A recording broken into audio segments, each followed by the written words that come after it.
I'd like to take this opportunity to thank you all for taking the time to listen to this presentation. We hope it proves to be very informative for you. And if you have any questions, please go ahead and during the presentation, you can go ahead and type your question into the chat that's on the bottom of the screen, and we'll do our best to keep up with those throughout the presentation. And then at the end, we'll open the channel open to for us to answer any questions that you may have after the presentation. So with that, I'll go ahead and get started. So this is our Parent and Guardian Corps season presentation for our 2025 spring session. For those of you who have been involved with AYSO, and more importantly, I guess for those of you who have not, uh, one of the hallmarks of AYSO is the oh, I'm a slide ahead of myself. I'm sorry. Again, I'm Steve Detail. I'm the regional commissioner. I've been involved with AYSO since 2007. My daughter started playing when she was in U6. She played through U14 and hasn't been in the program for 12 years. So I believe strongly in what this program can do for our community and for our children, and that's why I am still involved. So again, you should know this session is being recorded.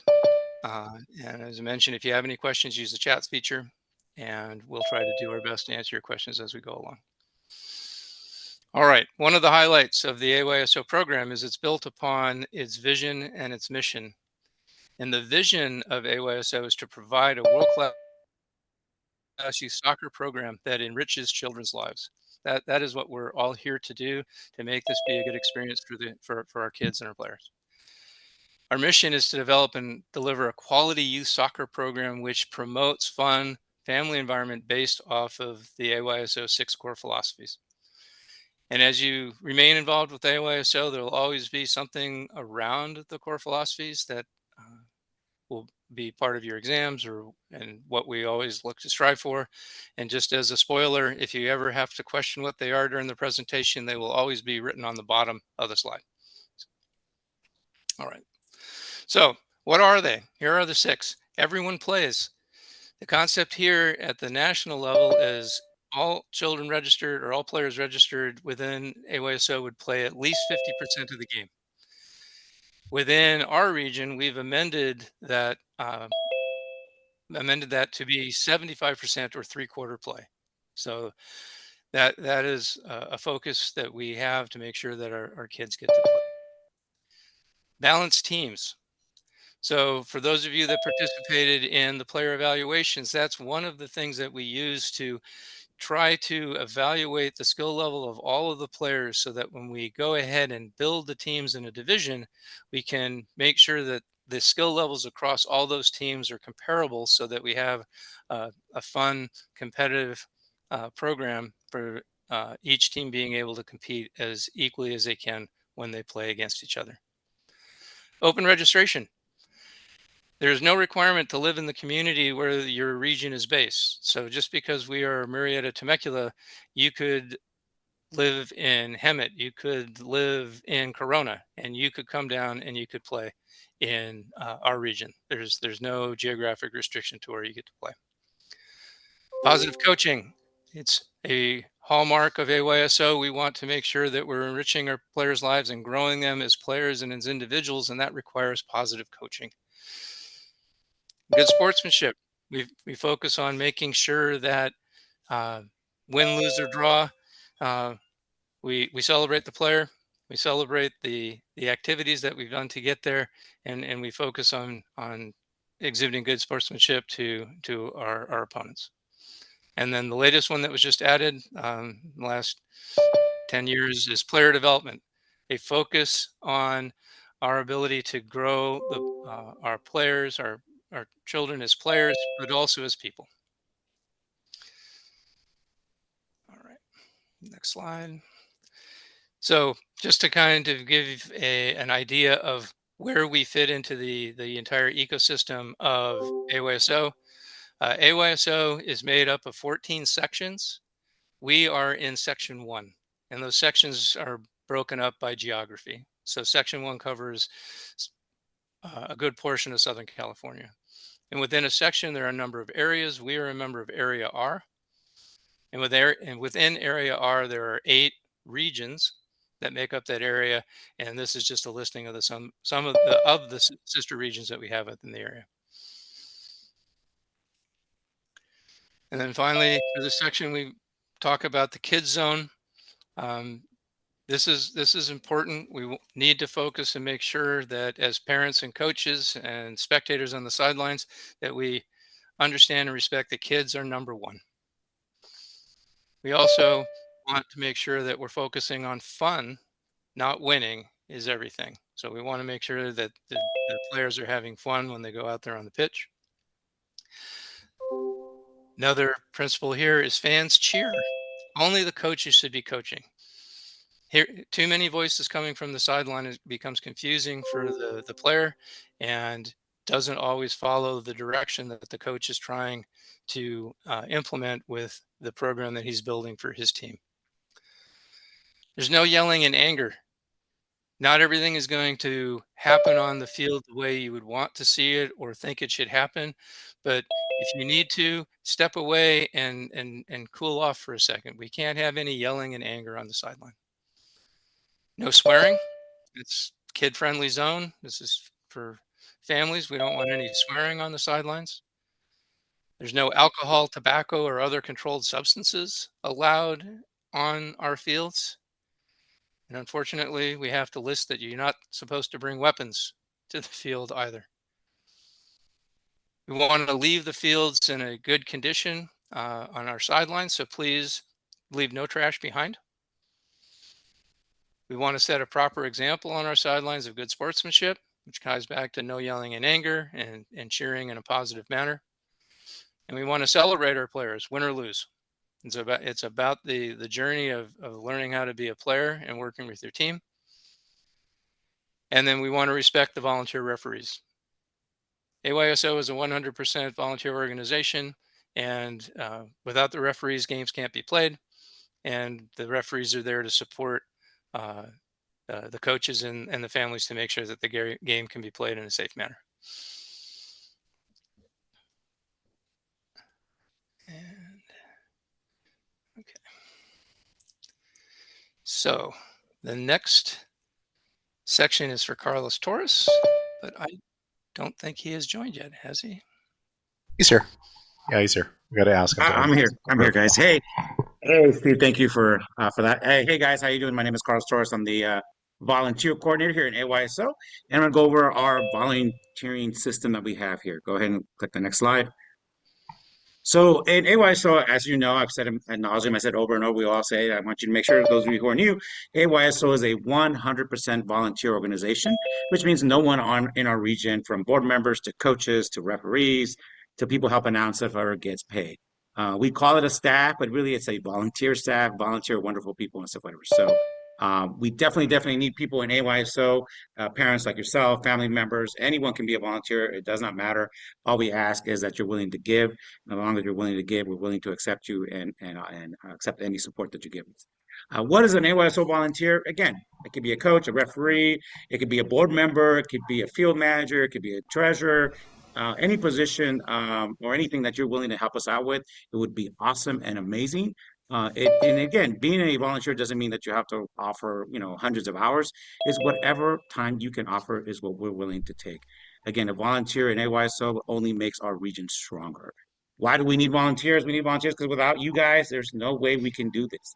And this is something we don't talk about a lot, but we try to provide a reasonable cost so that your kids can enjoy playing soccer, again, at a reasonable price, right? And the way we keep our prices down and our costs down is by, of course, having a 100% volunteer organization. Go ahead and click the slide, please. So any positions that are available, coaches, a lot of you I'm sure know or have heard me call you, text you, email you asking for coaches. Luckily, we did have wonderful people volunteer and step up and be the head coaches so that every kid in our region can play. I think we got close to almost 700 kids playing in our region, so that's awesome.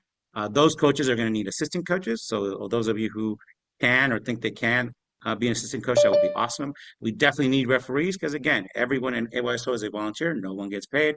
And we definitely need referees. We'll talk about how that's all going to play throughout the season. We need assistant referees, which are called ARs. We need youth referees, those are who have kids in high school and stuff, and they want to get their volunteer hours. This is a great opportunity for them to get volunteer hours by becoming youth referees. And we help them and guide them through the whole process. And then, of course, we have Epic Buddies for our Epic program. Go ahead. We also have other roles, board members, like I mentioned slightly a little bit earlier. Oh, sorry, Josh, I also said team managers. Team managers also can also be a volunteer in AYSO and help the team out. Board members are also another volunteer role that we can do here in AYSO. Look at that, those amazing pictures of either past or current AYSO board members. I'm telling you, we're a great group of people. Sorry I joined a little bit late, but Jaime Bencia, Jaime, yeah, there you are, Jaime. Go ahead and wave, Jaime. He used to be our regional commissioner for 6 or 7 years. He did an amazing job. He actually now passed on the baton, and there was a number of applicants to become regional commissioner of our region because it's such a wonderful position to have. And Steve managed to win that by a very narrow margin, became the regional commissioner. So that's awesome. But anyway, so he's the regional commissioner. We definitely need other people to help us with board member positions, whether it be, we actually already have an assistant regional commissioner, but either treasurer, secretary, coach, admin, referee, admin, CVPA, safety director, volunteer coordinator, like I am. We all need assistance. We all need help, right? So it would be awesome if anybody would step up and help us out. Again, as a board member, it does not mean that you spend hundreds and hundreds of hours. You give as much as you possibly can. Being a board member, I will say though, you get to look behind the curtain to see the action, see how everything's done, how everything's created, and be able to participate, maybe even some changes that you may want or have ideas that you may have. So becoming a board member or becoming a voice within our region is also can be a very enriching thing, right? So you don't have to have specifically a position. You could just be a board member at large, and you could just help us out and then maybe figure out what you want to do and then maybe take on a position. But yes, we have plenty of positions available. We need and want your support. Go ahead. So the one thing though is in AYSO, like I'm sure in every organization, we got to make sure we respect the volunteers. No one is allowed to. We have zero tolerance. No one is allowed to scream and yell. Primarily we're going to say, and I don't want to take the referee group's thunder away because I'll talk about it, but primarily the referees are the ones that we probably may have the most issues with. Many, many, many, many years ago, I don't like to talk bad about people or say anything bad, but before Jaime took over, we did have some incidents where things were not as respectful towards referees and stuff, whatever. Or Jaime came in and cracked the whip and said, enough is enough, and we're not going to do that anymore. And ever since then, we've had zero tolerance and very, very few incidents over the years. It's magnificent. It's wonderful, right? So, all kidding aside, absolutely, you got to make sure we respect the referees. Of course, respect your coaches. The coaches are doing the very best they can. Some of you might get upset when they say, hey, I'm going to have practice at this time to this time at this park. Listen, it's the coaches' availability. They decide when practices are. They decide where they practice at. So be understanding, be flexible with them. Okay, and then of course we got the board members always. So basically, be respectful to everybody, but primarily the referees. They're not the bad guys. They're the one. They're the good guys. Without them, there's no way we could have games. So please remember that. Go ahead. Next slide, please. All volunteers, just so you know, that interact with the kids, whether coach, assistant coach, referee, and or board members, do have to go through safety verifications, right, or safety certifications. So they get background checked, they get fingerprinted, they have to go through a number of safety courses online. It's not hard, it's not difficult. There is really one that is a long one, which is about an hour and a half, which is a safe sport course, which is a sexual harassment course. But other than that, the other ones are pretty simple, pretty basic. But just so you know, I think before any actual volunteer, a coach, assistant coach, referee, or board member interacts with your child, they have to be certified. They will be certified. And that can put your mind at ease and stuff, whatever. So we make sure that the right people are actually doing those positions. But if you're willing to do that, you would have to go through some online training. 90% of it is online at the leisure of being able to do it at home. And it's super awesome. There's only a few classes that you have to take in person as you progress through the levels. Go ahead. Now, how does all that tie in? Of course, we talked about AYSO being a volunteer system, volunteer program. We do it for the kids. We got to remember that. But how do we tie all that in, right? How do we make sure that everyone participates, or how do we encourage people to participate? Well, we developed many years ago the Volunteer Points Program. The Volunteer Point Program is designed to encourage teams to participate in volunteering in our region. Go ahead and kick the slide, please. So how does it work? So we have a Gem of the Valley tournament, a Gem of the Valley Cup, a Gem of the Valley tournament at the end, playoffs, where every team, 8U and above, 8U and above, unfortunately, schoolyard and 6U, they're too small, they're too little, so they don't get to participate in this. But 8U and above teams will have the opportunity to go to an event for 8U and playoffs for 10U and above. Right now, how do they qualify for it? It does not matter if they win or lose every game. Every team will be invited to the Gem of the Valley tournament, which is a lot of fun. Again, 8U and above, if they hit their volunteer points. Every team is required to hit X amount of points per the categories. And it's X amount of points per category. And here are the categories. If you look in the middle there, if you want to take a picture of it, you can. There's a category of tent duty. There's field lining, a photographer just taking pictures during your game and sending them to us. The coaches being certified, which they already took care of that. Referee points. Every team has to provide referees for other games, right? So the whole team within the group has to provide X amount of referees for other games, because without referees, we can't have games. The referees have to be certified, setting up the goals, or becoming a certified team parent, right? Again, every team must hit X amount of points per category to be eligible to participate in the Gem of the Valley / playoffs. Go ahead and hit the slide. Here they are again. Here's a volunteer. Again, you can take pictures of this. Head coach certified. Your coach already took care of that. Head coach certified as a referee, because we require every referee to understand the rules and the guidelines of every division. So we ask them to be certified as a referee. Boom, they're already going to take care of that. Now, here's where the team needs to help out. Referee points. Other people in the team can become referees as well and help your coach get the referee points. Miscellaneous points. Miscellaneous points, if you look to the right there, there's a blue section there. Miscellaneous points involves 10 points required. Lining fields on Fridays, a coach being certified to the next level, attending the coaches meeting, which the coaches already did, a team manager being certified, coaches going to the coaches meet and greet, an assistant coach being certified, doing extra tent duty, or taking extra pictures of the games, right? So those would be considered miscellaneous points. And again, that's just one category. They're also required to have tent duty points, which is 4 points or 4 hours. Super simple. Sportsmanship. Every team is required to be a good sport towards the referees and the other teams. So they will be assessed by the referee at the end of every game. The referee has the responsibility of saying, hey, was this team a good sport from 1 to 5? It should always be a 5. If there's ever a problem, you may lose a point. If there's a real problem, you lose another point.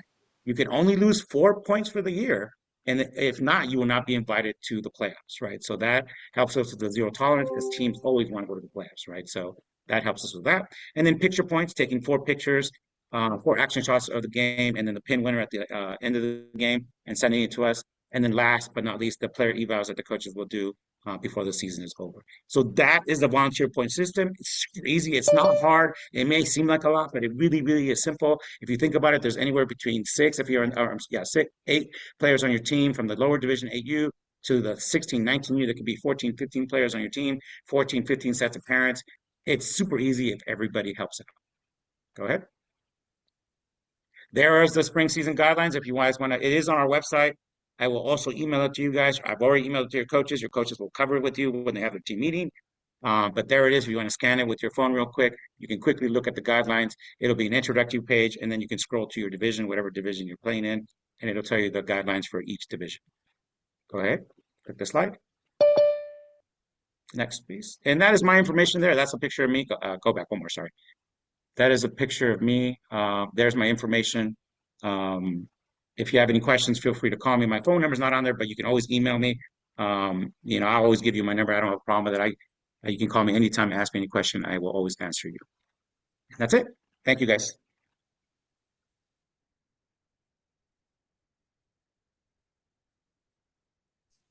All right, so moving on, talk about the referee program here.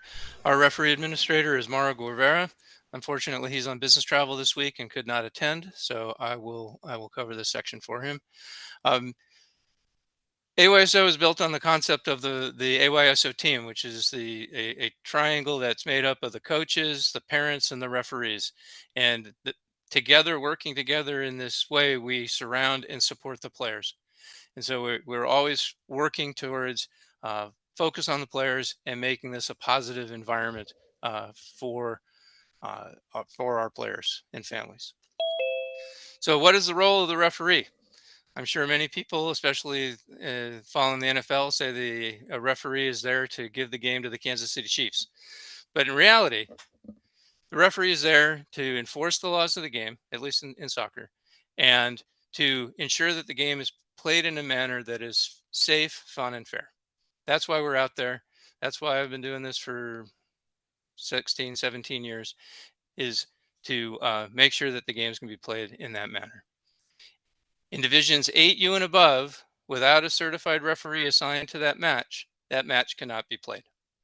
So all of the work that the coaches have done to get the teams prepared and their game plan all put together, and all the work that the parents did to rustle their kids out of bed for that 8 o'clock game to get them on the field on time, can't happen if there's not a referee assigned to the match. So it's important that we do all we can to get enough referees to cover our matches. We've been fortunate for the past couple of years that's the case, but we always can use more help. I don't need to do 4 games in a day. So the more people we can have in our referee group, the better off we are. I will say, for anyone who's considering to become a referee and you have concerns about it because you don't know anything about the game of soccer, or uh, you're unsure of your confidence of being out on the pitch, I assure you, at an 8U and a 10U level, if you have managed a play date or a birthday party in your backyard, you have what it takes to be a referee at that level. And then you will grow into the position and gain confidence. But I assure you, it is no more difficult than managing a play date. All right. So that was my pitch. Please consider it. There's we train you. I'll go into my next slide. Uh, Youth referees are always welcome and needed so that we can have them gain that level of experience and confidence, and for the high schoolers get their uh, service points. And we have a zero tolerance policy for any kind of disrespect or dissent or abuse of our youth referees.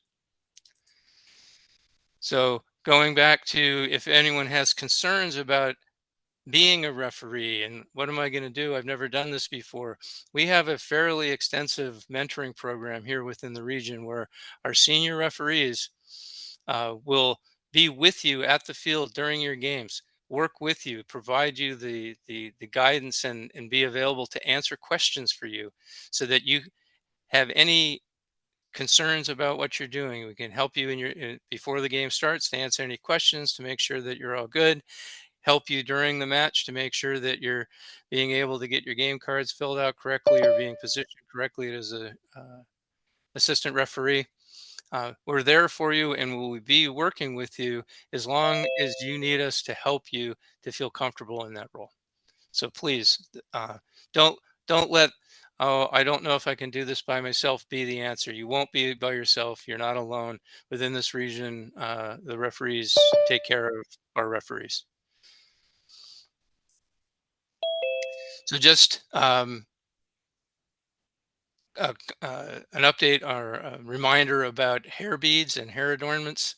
There are certain situations where having beads in your hair is an unsafe situation, and there's situations where it is okay.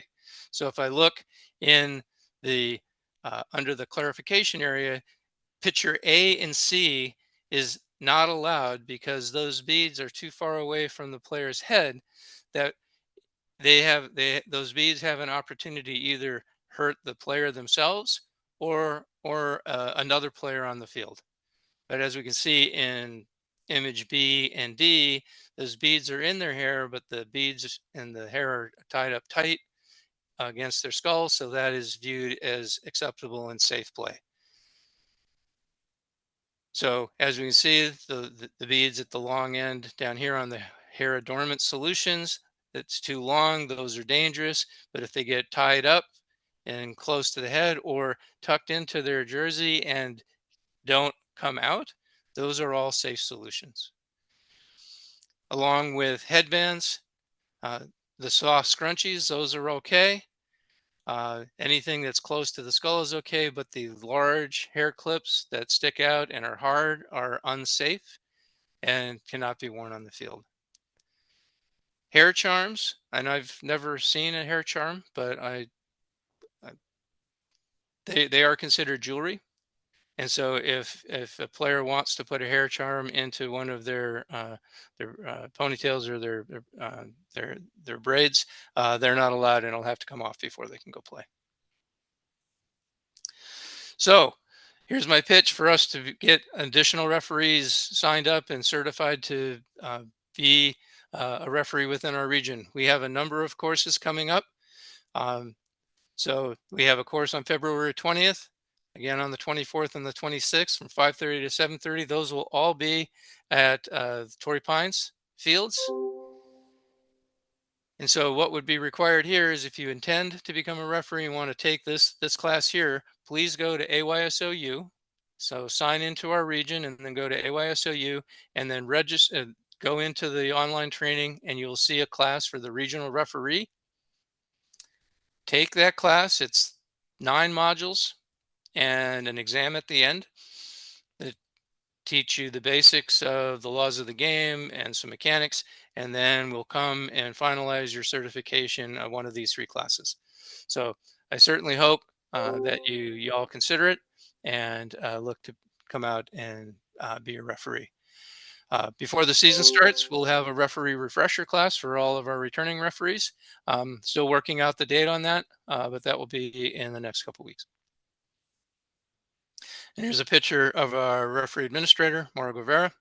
And if you have any questions, you can reach out to he, or you can reach out to me, and we'll happily answer anything that you have. And with that, we'll move on to safety procedures with our safety director, Jim Simpson. Thank you, Steve. Hello, everybody. My name is Jim Simpson, and I'm the safety director for Region 1463. I just want to kind of follow up on what Steve said. I help with the referee team and do the scheduling and things like that. And so part of that program as well. It is really easy to become a referee. I was one that kind of had to get dragged into it as well at the beginning, but certainly I've come to really enjoy that. But especially at the lower divisions, like Steve said, it really is just kind of managing a play date, and it helps you to learn the rules. I was somebody that never played soccer or anything like that. Never really watched soccer until my kids got involved, and certainly has added to my enjoyment of being able to watch my children grow up and play in the league. So something that has been a very rewarding part of being able to put them on the field and help their teams. Next slide. So we'll get started a little bit with some of our weather policies. So 1463 does not have a policy to cancel games due to rain.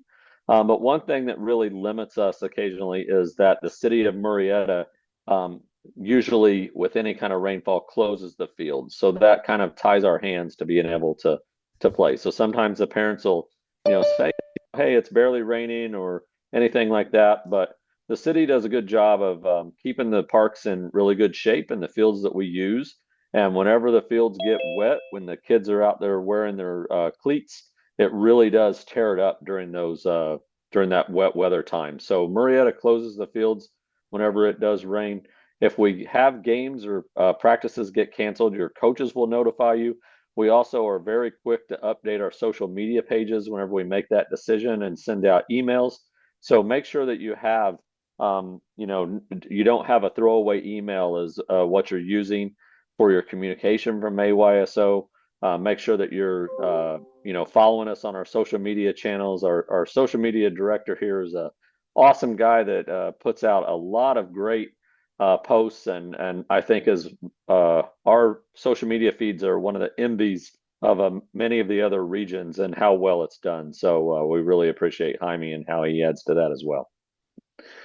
Please note, though, whenever it is raining, if there's thunder or lightning, play is stopped immediately, and everyone should leave the field to a safe area, which would typically be their car. We use some of the weather apps that tell us where lightning strikes are occurring, things like that, and play cannot resume until 30 minutes after all thunder and lightning in the area have stopped. So that's something that we'll monitor on game day or practice days if something like that were to occur. More often than what we have um, with rain is sometimes we get into the heat policy. Definitely that happens in the fall at the start of the year and then at the spring towards the end of the season. So we use the same type of maps and guidance for the risk level that the schools use and letting your children go outside for recess and lunch breaks and things like that. If the day is deemed too hot, all games will be given extra water breaks per quarter.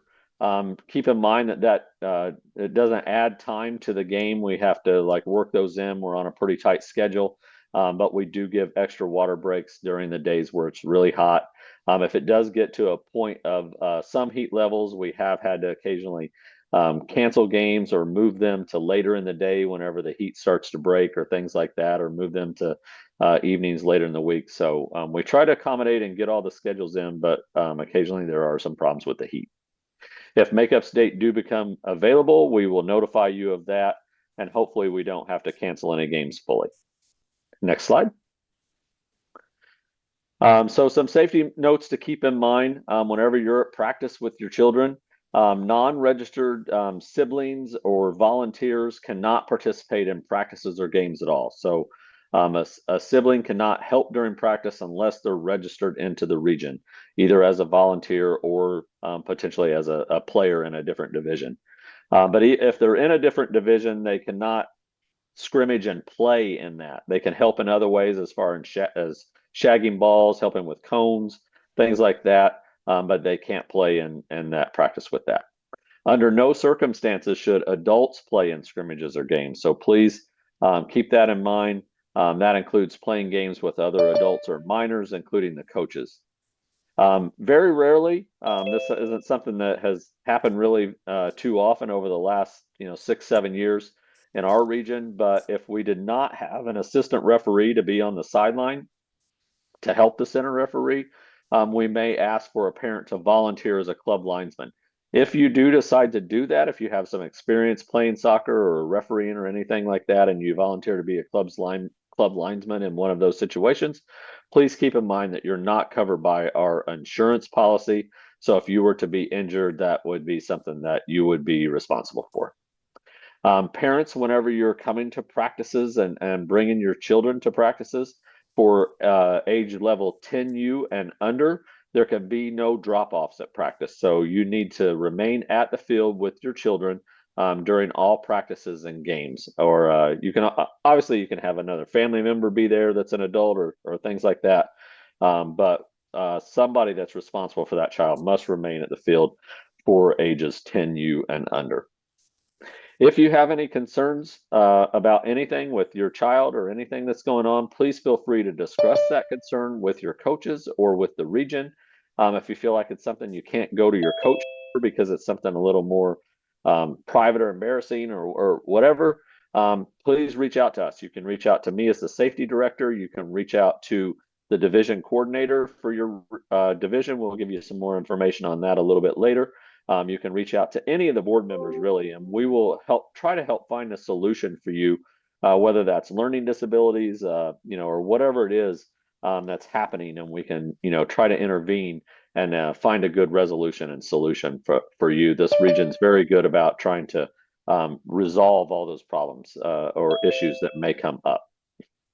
Another thing to keep in mind, and this is part of the safety bylaws that we have that are on, from a national level, is there can be no clear identification of players. So occasionally we've had some parents that have, taken their child's uniform and they've added the last name or something like that to the back. The kids really they would love that, to kind of look like the professional soccer players and things like that. But any of their clothing, if you buy them like warm-up shirts, if you have a backpack that has, that you've, gotten some AYSO patches and things like that to go on, you must avoid displaying player names for safety reasons. If your team decides to do a team banner, names are okay on the team banner as long as it's a first name only and it doesn't also tie the name to a specific jersey number. So, for instance, you can't have Liam number 8, on like on the banner that would identify that player as being a specific person. Next slide. One thing also to keep in mind is that no pets are allowed at any AYSO activities. This is not a decision that we've made as a region. Many of our board members are dog or cat or pet owners, and we all love our animals. But this is a national rule for the safety of everybody involved, including the safety of the animal. Please keep all of your pets at home for all AYS activities. That includes practices and games, so please don't bring them. Service animals are okay, but they must meet the definition of a service animal by the Americans with Disabilities Act. So that's something that's very important to keep in mind. Emotional support animals are not covered under the American with Disabilities Act, so that's not something that we can allow on the field. We've had, some in the past. We've had some, I don't want to say confrontations, but some dissent from some of the parents saying that this is an emotional support animal, and those just are not allowed, by law and by the policies of with our fields and our insurance and all the things that go into that. So please keep your pets at home. Next slide. So my contact information is here. If you just sign up to referee, you'll be getting information from me also on how to, use our scheduling system, which is a really easy and a great tool. That's where you can also request mentors and things if you go through the program to have a referee mentor. But you can reach out to me at the safety director email or the referee email. It's plenty of ways. They all go to the same inbox, so I'll get those things. And there's plenty of information also on our safety guidelines and the things that we do on the safety tab of our website. So thank you very much. I'll turn it back over to Steve.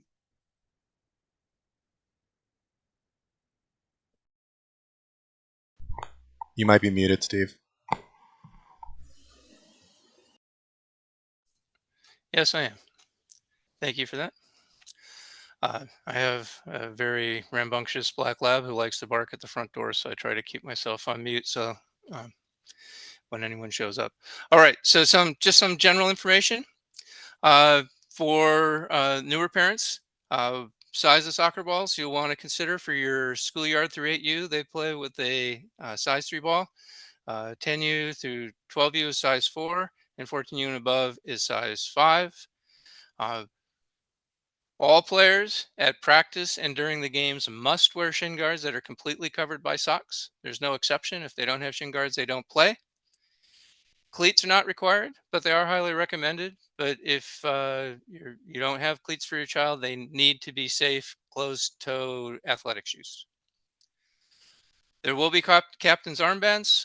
They will be issued to the coaches in their equipment distribution, and they will be distributed to our 10U teams and above.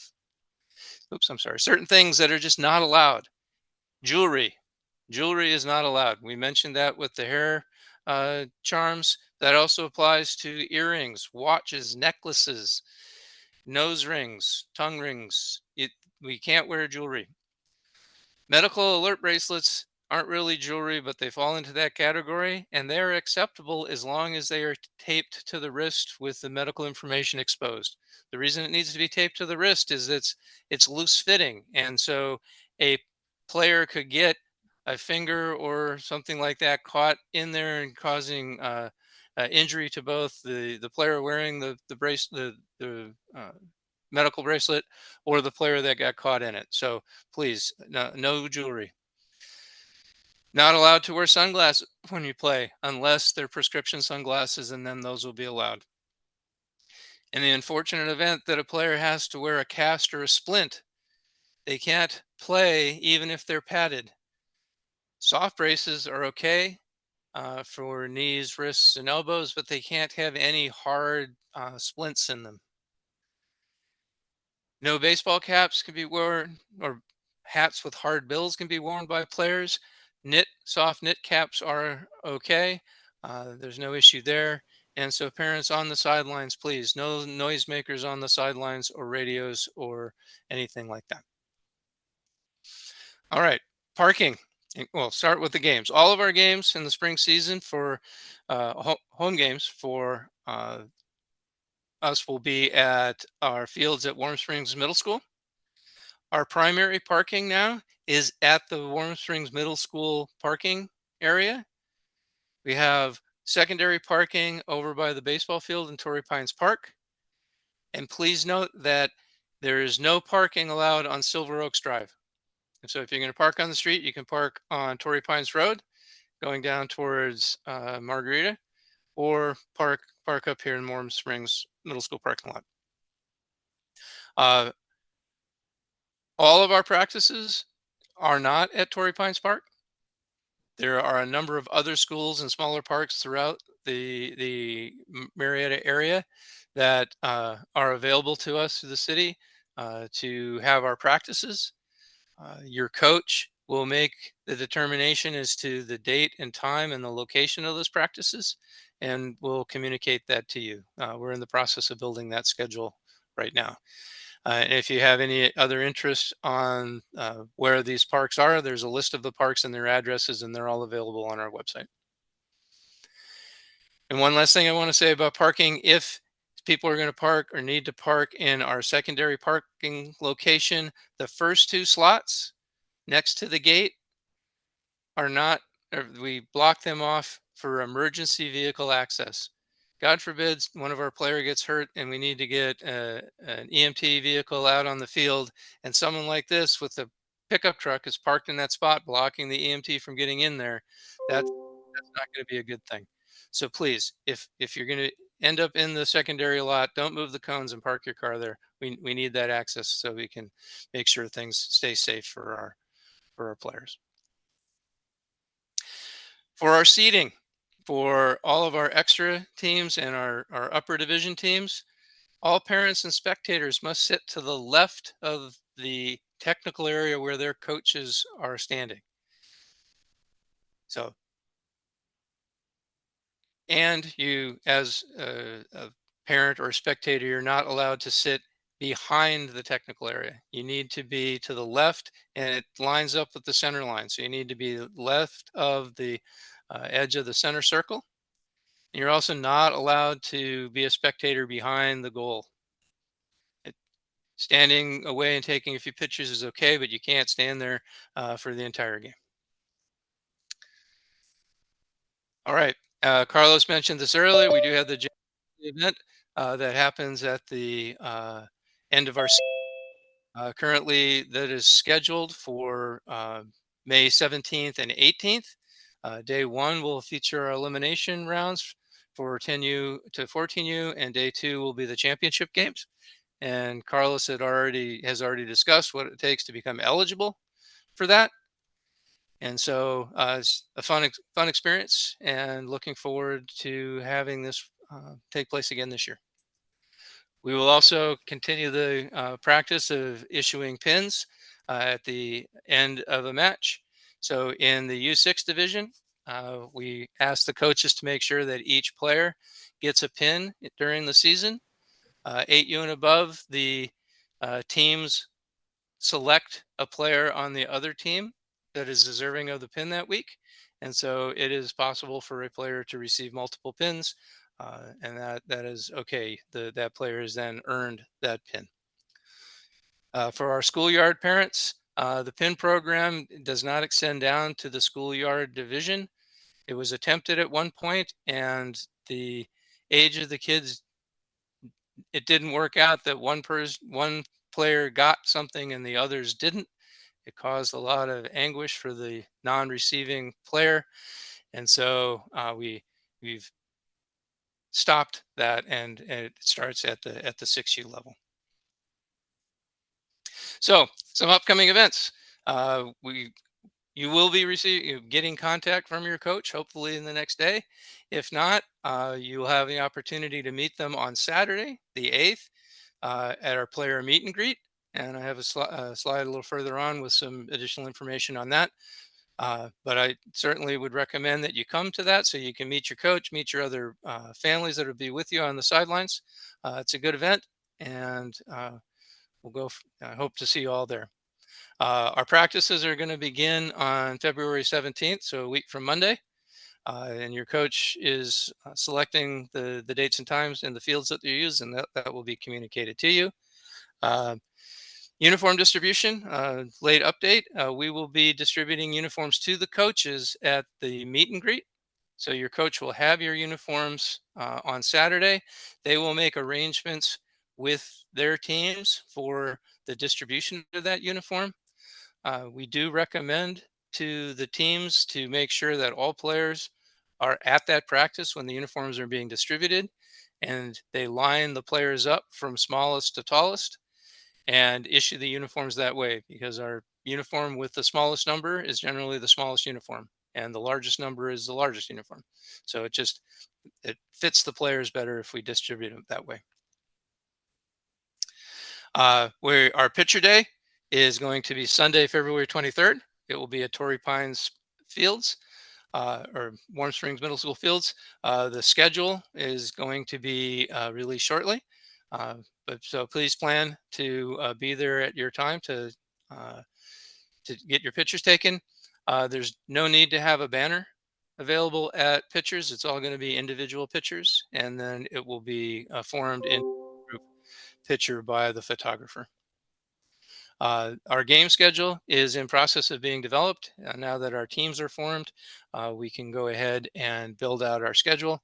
And as soon as that is available, we'll certainly communicate the schedule out to all of the region, because you know how important it is to know when you're playing so that you can plan your life around soccer as it should be. Our first games, our Epic program, will be Friday, February 28th. And our select teams and our core divisions, that's our 14, 16, 19U divisions, they will start playing their games the week of February 24th. That's an area level program, and that schedule is being worked on now and should be released next week. For our core divisions, that's our schoolyard through 12U. Our first game will be Saturday, March 1st, and we are working on getting that schedule out. Just some advice. Traffic in and around the fields and getting parking can be difficult. So to the extent that you can, I would recommend you try to get to the fields early for your games. And also note on the calendar, we will be closed for games on the weekend that covers March 27th. That's AYSO Expo. A good portion of the board will be going to that event for additional training. And without board members available to be on the fields, we can't have them open for games. So we're closed that weekend, and we're also closed the weekend of Easter. That should be the 10th, not the 19th. So we will be closed Easter weekend also. So again, a little more information about the meet and greet. This information, this banner comes off the front of our website, and I know there's been a number of email communications sent out about this. The timings, it's all based off a division. So the event starts at 9 o'clock for our schoolyard and Epic program, and then moves on with 45-minute start times for the remaining divisions in this order. So you can take a picture of this. And like I said, this is out on our homepage. So if you want to know when your time to show up, it's out there. And the location is at the Carl's Jr. at 28023 Scott Road in Marietta. One of our sponsorships that we have is with Dick's Sporting Goods, and they have graciously provided us a 20% off coupon that is valid February 14th through the 17th, where you get 20% off anything in the store. So this is a great opportunity for you to get a discount on some of the equipment that you're your players may need to move into the season. If you need to get new cleats because they've outgrown the ones from fall, or the ones that they got at the beginning of January because now they've gone in a growth spurt in a month and they don't fit anymore. So 20% off on that, shin guards if you need a ball, or if you want your own Yeti water bottle, you can use it to get 20% off. Sponsorships. If you know of anyone that owns a business in the area that would be interested in becoming a sponsor of our region, or you yourself own a business and you would be interested in being a sponsor in the region, we would be happy to talk to you. Any sponsorship money that we can collect can help us acquire additional equipment for player training, coaches training, and also any additional monies that we have can help us pay for our fields so that we have an opportunity to keep our registration fees down. And so anything that we can do to get sponsorship money to help offset the increased costs of seemingly everything would be very beneficial for us collectively as a region. So please, if you know of anyone or whatever, please have, or you reach out to me and we can talk about what next steps would be. We do have on our website a opportunity for you to develop custom t-shirts and hoodies and that type of thing. So all of the portion of the sales of that, it's somewhat of a fundraiser for us. We get a cut of what is sold through that store. And they have items both in kids and adult sizes.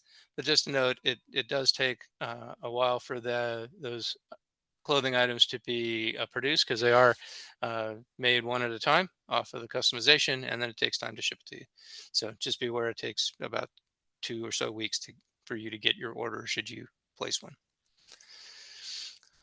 And there was a reference to our social media posts earlier. Our social media director does an amazing job of getting the word out through our different social media channels. I would recommend that you subscribe to those so that you can see them come through. Not only do we provide information on upcoming events and status of our fields, we also celebrate the region through a collection of pictures that celebrate how the players have enjoyed their day, and all of those pictures that our parents are getting their volunteer points for are used in that to celebrate who we are and the players that we have in the regions. All right. Is Wendy on the call? I didn't see her. Yes. Yes, I am. Nice. We got two Wendy's. Look at that. Yes, you do. Yeah, so Wendy Boylan. Hi, everybody. Thanks for coming out and listening to us talk. My name is Wendy Boylan, and I am the schoolyard coordinator. So any issues or anything, questions or anything like that, you can come to me, and I'd be happy to answer. And if I don't have an answer, then I will be happy to find one. Next slide, please. Okay, so EPIC is our program for our special needs kids. They meet once a week on Fridays. There's no practice for them. They come on Fridays. It's about a 45-minute session.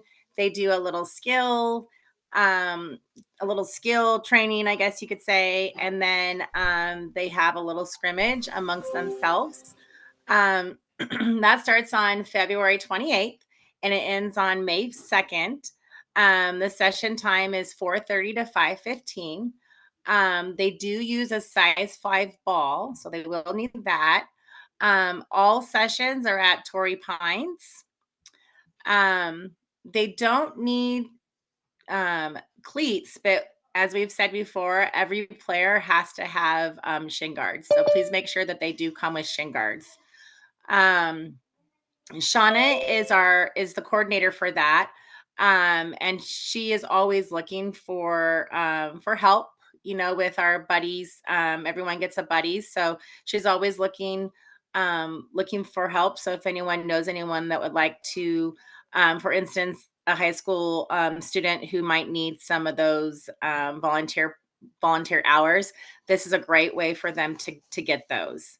Next slide, please. So schoolyard are our little itty bitties. This is an introduction to giving them the chance to fall in love with soccer. So our schoolyard program is only on Saturdays. There's no practice for them. All of our sessions are at Torrey Pines. They start on March 1st as well, and that program will end on May 3rd. We have 2 session times. We have one at 9, and then the next one will start at 10. Your coaches will have all that information. As soon as they receive it, they will definitely get it to you. They will be using a size 3 ball for sure. They do not have to have cleats, but they 100% have to have shin guards, and socks that are covering the shin guards as well. They will receive a full uniform. And because they are so little, some of them may not fit in the shorts. So I always recommend, if they have shorts at home that fit them better than what we give them, by all means, please send them in those. There's nothing worse than seeing a 3 or 4-year-old running down a soccer field losing shorts. So it's fine to have them wear something that actually fits them. With this program, we have a master coach. So there will be a master coach that will demonstrate a skill or conduct a game. And our coaches will be there to help assist them. Coaches will be there to help, show them the skill, help with the game that might be presented. They will be doing some hopping, some jumping, some skipping, some throwing, balancing, kicking balls, of course, all of those things. Because they are so little, we will have some crying moments. And that's okay. It's okay if they don't want to be out on the field. It's okay if they just want to stand and watch. Many times we do have kids that are excited about it, and then they actually get there and want to have nothing to do with it. That's okay. Please keep bringing them. Sometimes we will have kids that will start off, the season like that, and then by the end of the season, they're out there running and just having the best time. So please just encourage them to come out. Our coaches will encourage them to come out onto the field. But we're never going to make them come out. And I don't recommend parents making them come out as well. It just ruins the experience for them, and then they end up hating it. We also always have that one child who is super gung-ho and just takes over the entire field. Please understand, we do our best to try to give everyone a chance to touch the ball or, throw the ball or whatever it might be. We do our very best to do that. Our coaches try their very best to do that. But sometimes it's just impossible, and we just cannot hold those kids who are super gung-ho back. But if that is an issue, please let your coach know. We never want, our players to leave upset because they didn't get a chance to touch the ball. Let your coach know. They can work something out where they can get a little bit more involved and maybe make it so that your child is getting that opportunity as well. Like I said, there might be some crying. Coaches are also going to do their very, very best to encourage those kids to come out and play. Sometimes coaches interfering might make the situation worse. So if you do see a player on the side of the field that's really upset and crying, please know that the coaches are trying their best, and that, maybe that player doesn't want anything to do with their coach or anyone else for that matter. And that they're just trying their best. I had an incident where I had a little guy I was helping out, and he was okay with his dad, but I tried to encourage him to come on the field, and he just lost it. So, we are doing our best. We try not to leave anyone, alone or have them upset, but that does happen because again, they are 3 and 4. So I hope you guys enjoy the season. Like I said, we have a master coach that comes out. He's with our First Touch program. He will show our coaches what they're doing, and then, like I said, our coaches will facilitate whatever it is that the game or the skill that they're trying to teach that day. Next slide. And we'll hand it over to Josh. Perfect. Thanks, Wendy. That was a lot of great information. So, hey, parents, thank you again for your time tonight. My name is Josh Schwartz. I am the coach administrator here in our amazing region. Go ahead, next slide, please. So we're going to touch into some of the details of each division as far as practice time, game time, things like that. So parents, you're all aware. Starting with 6U, which is generally 4 and 5-year-olds. So this is the first division above schoolyard. They're still really, really little. It's time for them to explore and participate with and without the ball. For 6U divisions, they'll have 45-minute practices only once a week. And on their Saturday games, their games are 5v5 with no goalkeepers, and they're pretty short matches, 30-minute games consisting of two 15-minute halves. For the 6U division, we have the coaches on the field kind of managing the game, acting as unofficial referees. Their job really is just to keep the game going. Want to keep the kids moving, keep that ball moving. Enforcing laws of the game, like a super strict referee, is not really the goal. They just want to keep the kids going here in this division. Okay, so that's what they'll be doing on the field during your 6U games. 8 games total. They'll start March 1st, and last game will be May 3rd. And size 3 soccer ball. And 6U parents, your division coordinator is Alex Goodwin. His information is down there at the bottom. He is an amazing volunteer. He's been with us for several years. Please take his information down so you can reach out to him if you need anything. And we'll touch a little bit more on division coordinators at a later slide. But let's keep moving on. Next slide, please. All right, so for 8U, 10U, and 12U, they share a lot of this information. So as far as the schedule, March 1st is opening weekend, and May 3rd is the final game, the final regular season game. And then, of course, all the teams will make it to the Gem of the Valley. They always do, at least the past few seasons.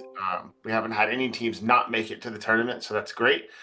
8U, just a slight next division above 6U, excuse me. So this is where we start focusing a little bit more on quality training and good habits, and start building a foundation for the players to develop as soccer players.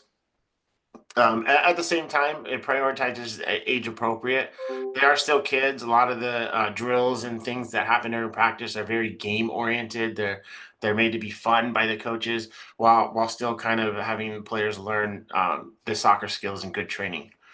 10U is where you, as a general, something you'll notice is where the kids kind of start really like becoming a little more competitive. Like the game of soccer gets a little bit more serious to them. They still are on the field during games and they're all smiles. It's great. 10U is my favorite division to watch and referee because the kids are just having a blast. And this is where you're really going to start seeing higher skill level players stand out a little bit more.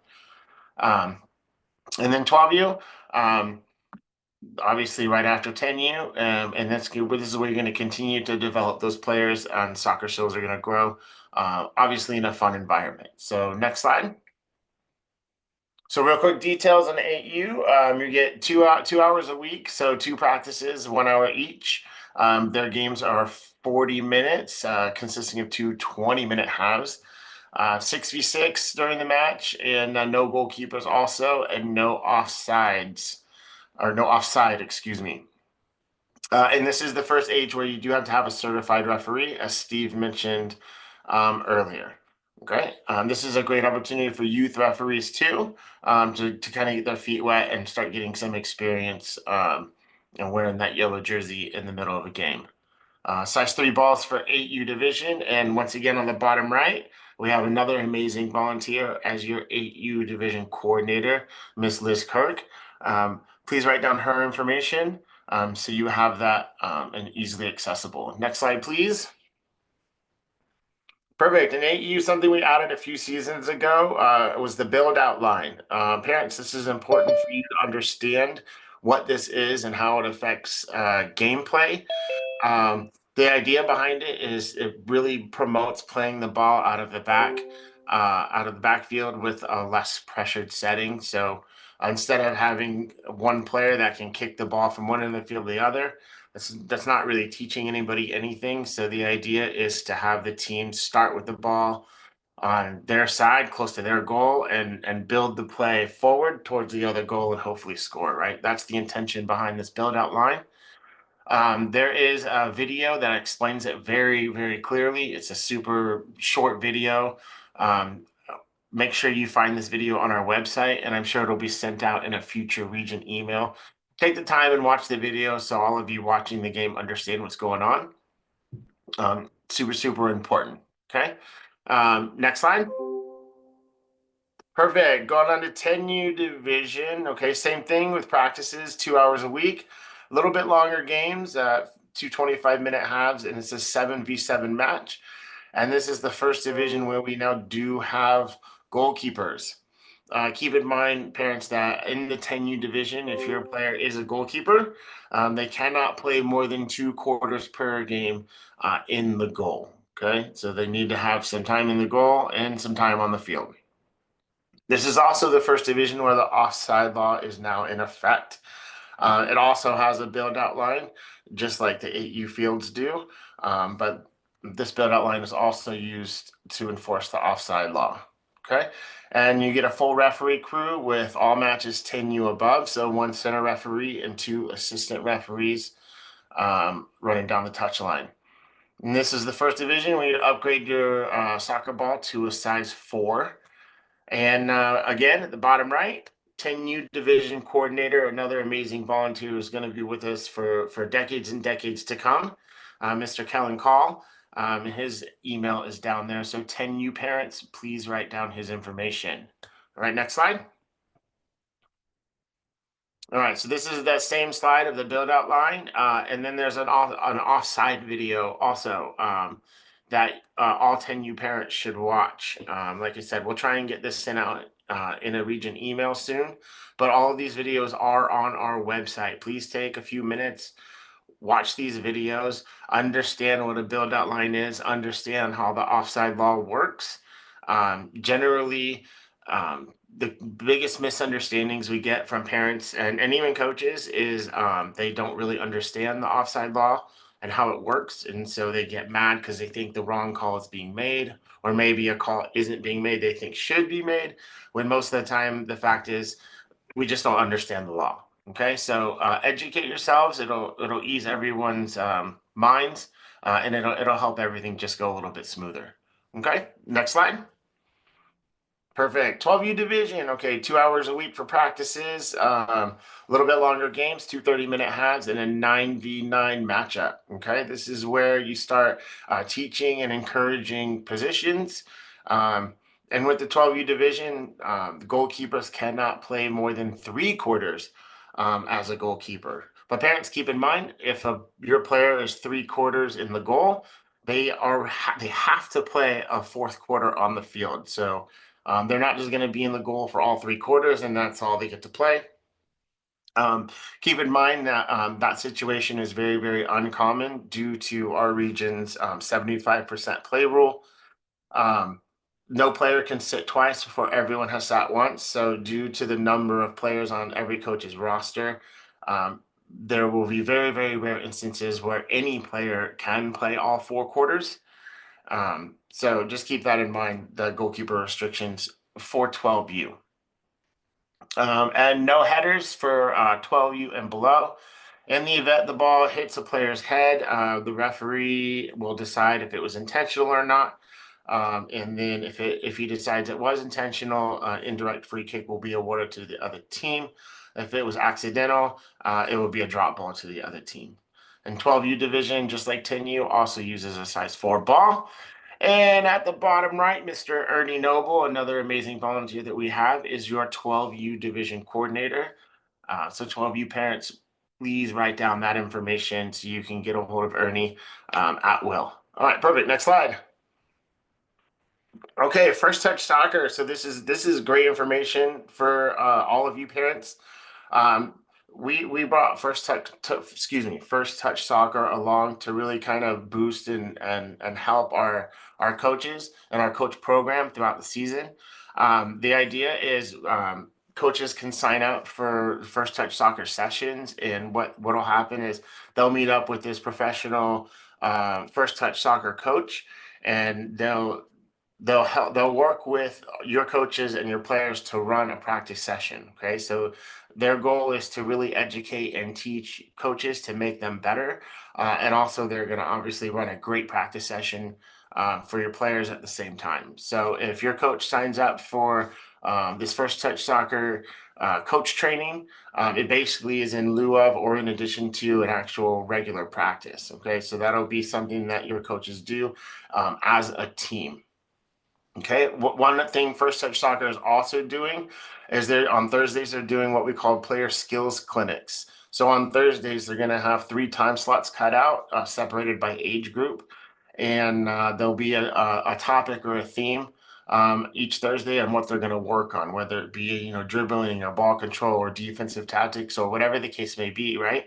And it's open. It's open to any players who can show up, and this is completely free for you parents and your players. Okay, so on Thursdays, bring your kids to these free training sessions, okay, with these professional coaches. It's a great opportunity to get your kids some more training, get them some extra touches on the ball, burn off some more energy during the week and things like that. So remember, parents, this is free for you and your players. So make sure you take advantage of it. More information will be sent out, I'm sure, throughout region emails, and your coaches should have this information for you as well once we get the season kicked off. Perfect. Next slide. All right, so the upper division. So we have 14U division, and then above that, this season we have combined the 16 and 19U players into what we are being called the high school division. So in 14U division, and actually in both of these divisions, they're 90-minute practices twice a week. So you get 3 hours a week for practices. Both age groups will play 11v11. This is full-size teams on a full-size field.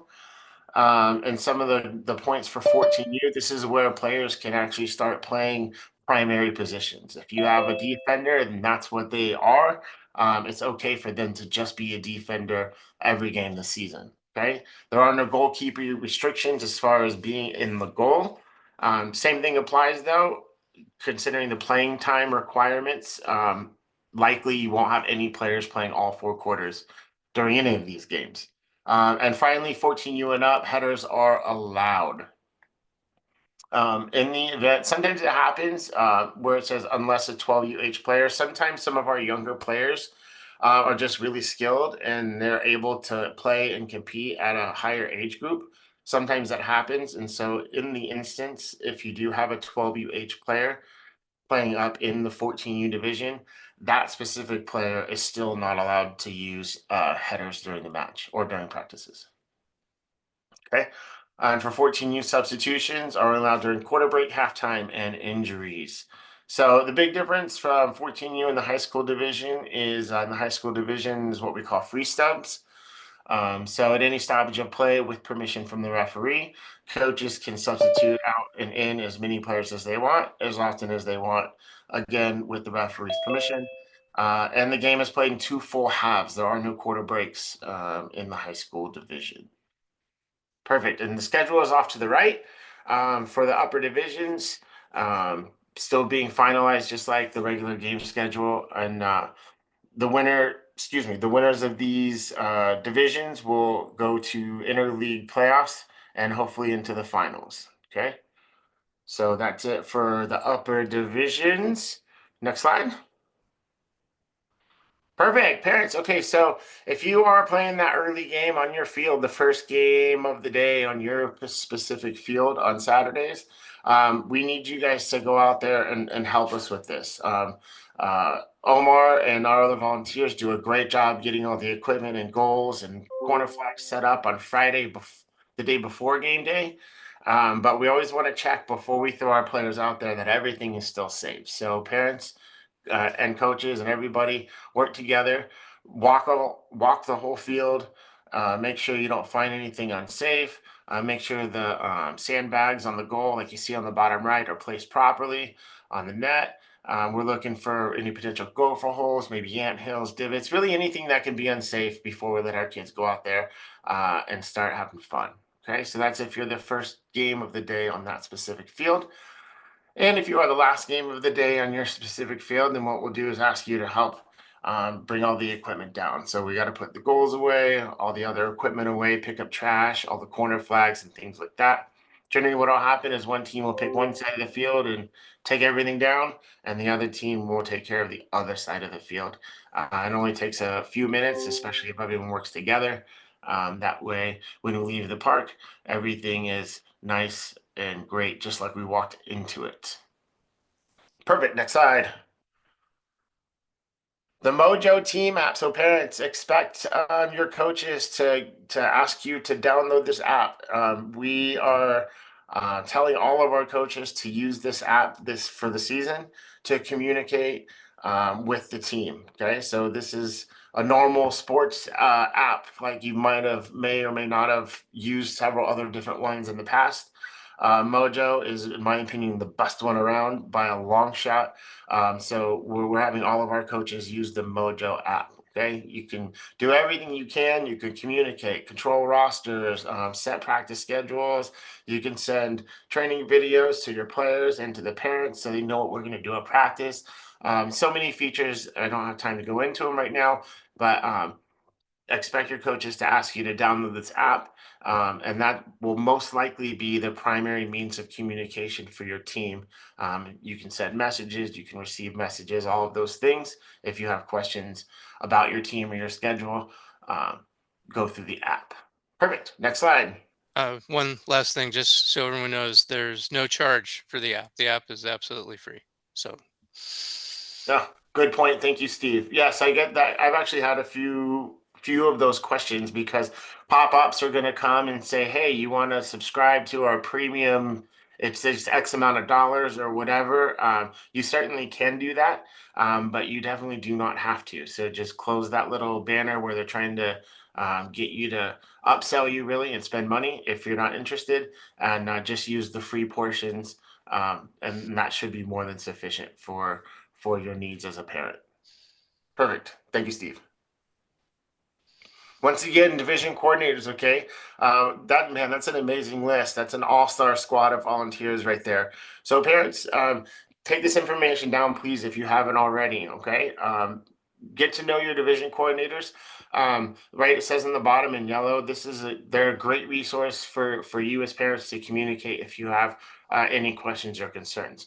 Your first stop should be your head coach, but sometimes you have an issue or concern that is about your head coach. Okay, so maybe you don't want to go talk to them. That's when you would definitely reach out to your division coordinator, get some guidance, get whatever information or questions answered, whatever the case may be. Okay, so division coordinators, besides your head coach, should definitely be your first stop for any questions or concerns you may have. Remember, they're on your side. They're all coaches too. They're here to help you. We're here to set you up, you and your teams up for success. So make sure you have their information in case you do need them for anything during the season. Perfect. Next slide. Oh, and that's me, the handsome devil I am. My email is right there. That's how you get to the website. And I think that's it for me. So thanks again, parents. And I'll pass the football on to the next guy, Mr. Carlos Torres. Hey guys, it's me again. Thank you, Josh, for that. A wonderful presentation as always. Real quick, I know we're running short on time, so I just want to cover. We do have two competitive programs in our region. We have what's considered the Spring Select program, which is actually in effect right now. The Spring Select program, the way you can think of it is kind of like being an all-star team. It will be, it is formed of players that played in the fall. First, a coach has to apply for that position as a select coach. That select coach will then, or those select applications will be processed through a committee. The committee will then either approve or not approve that coach. And once that coach is approved, then that coach is free to select their own players. That's why it's called select. They select their own players, but they do have to have played in the fall season and they can form a team. So once they form that team, essentially that select team will be playing other regions select teams or other all-star teams, right? So it's basically all-stars versus all-stars.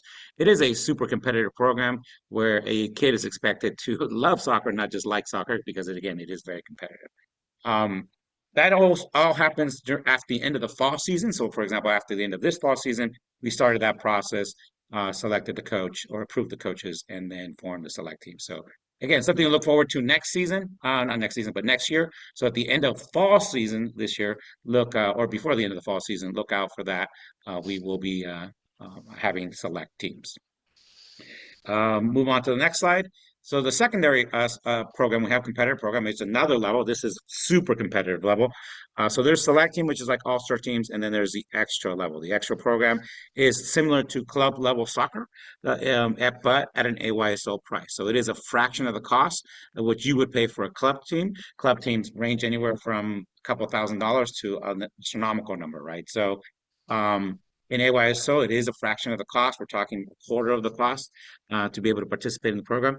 It is a tryout program, right? So again, a coach would first submit an application to be considered as an extra coach. Once those coaches or that coach is approved, then we would hold tryouts for whatever division that coach would like to coach, and the kids would come try out. Now, the coach does not get to pick the players. The committee or the evaluators would evaluate the kids, and they would form a team and then provide that team to the approved extra coach. Again, this is super competitive. If your child earns the opportunity to be on an extra team, they definitely cannot take the coach for granted because again, everyone at AYSO does not get paid. It is a volunteer organization, including the extra program. And that coach obviously must love soccer for them to put that much time and energy into a competitive team like that. Again, the extra program is designed for kids that want that super highly competitive program. Again, like club soccer, but again at an AYSO price. Super, super fun. This year we happen to have, I believe it's one, two, three, four extra teams, right? Multiple divisions. The question is always asked, is there a coach, an extra coach for every division? The answer is no, because first we have to have the volunteer to do it. And second, we have to have that volunteer approved to be the extra coach.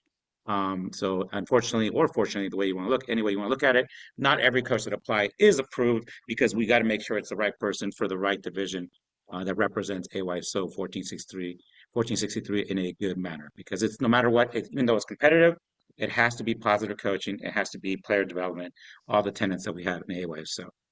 So it takes a special kind of person to get approved and also to coach that program. Again, this starts now actually because we got to start forming next year's team now. We're also going to have tryouts at the end of February, beginning of March, and then we may have secondary tryouts again in April. But that's when all the tryouts will happen. So keep an eye out for that. If your kid is interested in trying out for the extra program, keep an eye. We send out emails. We put it on our social media websites, or you can reach out to me. There's my email address as well, and I can explain the program to you a little more. Go ahead on the next slide. And again, that's my information. That's me. I'm going to say what Josh says. That's me, handsome devil. I don't know about all that, but but that's me. Again, feel free to reach out to me. You'll always see me on the fields. You'll see me out there. So you stop me and I'll answer any questions you have. That's it. Thank you, guys. All right. So this is taken directly from our website. It's the list of contacts. If you have any questions about any of these areas, you can just use this to send an email to us, and we'll try to get back to you as quickly as we can. And that is it. It's a wrap for the presentation. There we go. I think all the questions during the chat were answered. Correct me if I'm wrong, Jaime or Omar or Carl. I think we got everything, unless Carl, like you said, I think we're good. Yeah, we're good. We're caught up. Perfect. So, parents, if you do still have any questions that weren't answered, maybe during the presentation, hit that little raise hand button. We'll ask you to unmute, and we can get you whatever information you don't have at the moment. So, Juan, where'd you go? Also, if you're not comfortable speaking, you could type your question in the chat and we'll answer it from there. Hey, good afternoon, ladies and gentlemen. My name is Juan. So I have two children signed up for soccer. I sent out an email, but I still haven't gotten a response. It was in regards to putting them on the same team. And I was just wondering, I know you guys made teams already and the meets this weekend, but I was just wondering if by any chance we can sort that out or still have a chance to sort that out. You want me to take that, Steve? So, Juan, do me a favor. Send that email to me right now. I'll call the registrar right now and find out what happened there. Maybe she already has it written down. Sometimes she may not reply, but she writes it down and takes care of it. So it may already be taken care of. If you don't mind emailing me, I can send you my email address real quick. If you don't mind emailing me the names, I can make sure that it happens right now. Okay, I'll do that right now. Thank you, Carlos. No problem. Thank you, Juan.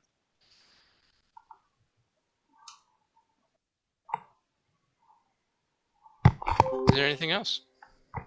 There's a question in the chat about what if we're not able to attend the meet and greet on Saturday. Well, your coach will be collecting or getting the uniforms and scheduling a time for a team meeting to be held. So everyone would get together at that team meeting. So it's unfortunate, but not the end of the world that you're not going to be there. But your coach will be communicating with you, and then you'll meet at your first practice, or they may decide to do an offsite event, or however they want to get the families together and the players to meet each other. So you should be okay. Steve answered it that very politically correct. It's a $200 fine if you don't show up to the coach meet and greet. Just kidding.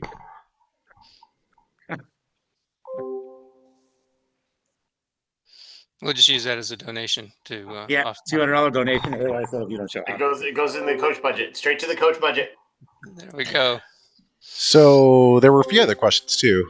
Nicole was asking, I know there isn't a makeup day for pictures, but is there an option to bring the child to the photo studio to still get their individual pictures taken? You want me to answer that, Steve? Because I talked to Christy about it. So, if for whatever reason you cannot make it at that time, reach out to us, whether it be me or RC or Steve, I'm sorry, and we can coordinate. Maybe you can come at a different time. Going to the studio is kind of far, right? And I'm not 100% sure that that's going to be allowed. It was a possibility before, but can you come at a different time? Would that be better? I'm not sure who asked the question, but No, it was Nicole. yeah. We're gonna be out of town, so won't be able to make it that day. But if it's an option, I'll email you, and then we can talk further about it. Yeah, that's fine. Like I said, again, in the past it has been sometimes, right? But not always. It is kind of far, but I mean, we'll see. We'll see if the studio allows it. Okay, thank you. Lisa asked, she said, my child is interested in playing goalkeeper. Should we have gloves or are gloves provided? No, Lisa, we do not provide gloves, goalkeeper gloves for the players. Yes. So if your child wants to be a goalkeeper and wear those gloves, you would have to get them yourself. They are not required, by the way, for goalkeepers, but it is a great thing for goalkeepers to have. Yes. And remember, we have the 20% off coupon the weekend of February 14th to the 17th, so you could acquire them at a discount. Yes. Yes.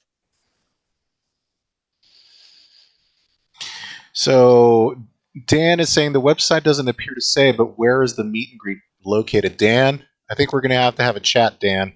So we're going to have to talk, Dan. What do you mean? It's right. Location. It's at Carl's Jr. and the actual address is 28023 Scott Road, Marietta. So if you take a look at the website at the banner, and I think within the actual information itself, it's on there for you. But it's 28023 Scott Road in Marietta, Carl's Jr.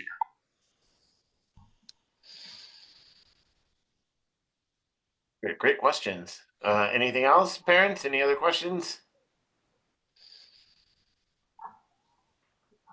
Okay, going once. Parents going twice. Any other questions? We really appreciate your time. Thank you to all of you for sure. And all right, going thrice. We're sold. Thank you, everybody. Yep. See you on opening day. Yeah, appreciate it, parents. Thank you all.